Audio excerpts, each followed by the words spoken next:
નમસ્કાર, આપ જોઈ રહ્યા છો નેશન પ્લસ ન્યૂઝ. હું છું આપની સાથે હેતલ ભગત.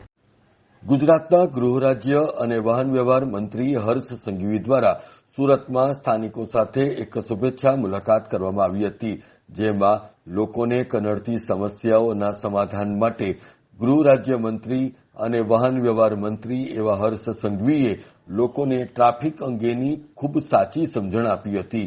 જેમાં હર્ષ સંઘવીએ સ્પષ્ટપણે જણાવ્યું હતું કે રોંગ સાઈડમાં આવવાની જરૂર નથી અને હવે ટ્રાફિકના નિયમો તૂટશે ત્યાં ચોક્કસપણે પોલીસની સ્લેટ પકડવી પડશે.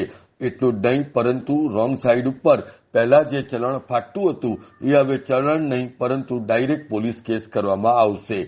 આમ સ્પષ્ટપણે ગૃહ રાજ્ય મંત્રી અને વાહન વ્યવહાર મંત્રી હર્ષ સંઘવીની ચીમકીને પરિણામે ગુજરાતમાં જે રોડ અકસ્માતો થાય છે એમાં નિશ્ચિતપણે ઘટાડો થશે, એમાં કોઈ નવાઈ નહીં.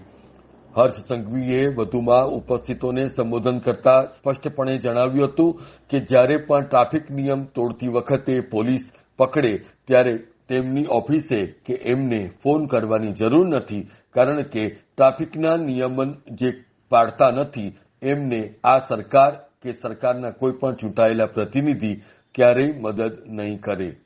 તમને કદાચ મારી વાત નહીં ગમે, તમે જે કામ કહેશો એ બધું જ કરવા તૈયાર છું, પણ રોંગ સાઈડમાં પોલીસ પકડે તો મારી ઓફિસમાં કે મને ફોન નહીં કરતા, કારણ કે હું નહીં છોડાય.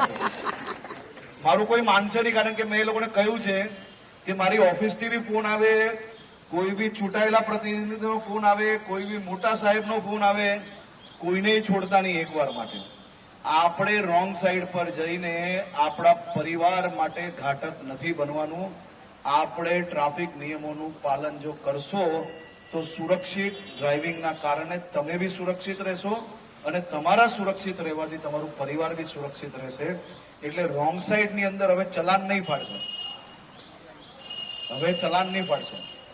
રોંગ સાઈડની અંદર પોલીસ કેસો કરવાના ચાલુ કર્યા છે, એટલે સ્લેટ પકડવી બહુ ભારી પડશે. એટલે કોઈ બી રોંગ સાઈડ પર જતા નહીં, અને રોંગ સાઈડ પર જાઓ તો ફોટો જે સ્લેટ વાળો પડે ને એ ઇન્સ્ટાગ્રામ પર મૂકજો, એટલે ભવિષ્યની અંદર બીજા કોઈ તોડે નહીં નિયમો. એટલા માટે આપ સૌ પાસે નિવેદન છે કે આટલા વિષયો આપ લોકો જરૂરથી કરો. Bureau report, Nation Plus News, Surat. સમાચારોનો સતત અપડેટ મેળવવા માટે અમારી નેશન પ્લસ ન્યૂઝની યુટ્યુબ ચેનલને સબસ્ક્રાઇબ કરો, બેલ આઇકન દબાવો અને જોડાયેલા રહો ફેસબુક, ઇન્સ્ટાગ્રામ અને ટ્વિટર પર.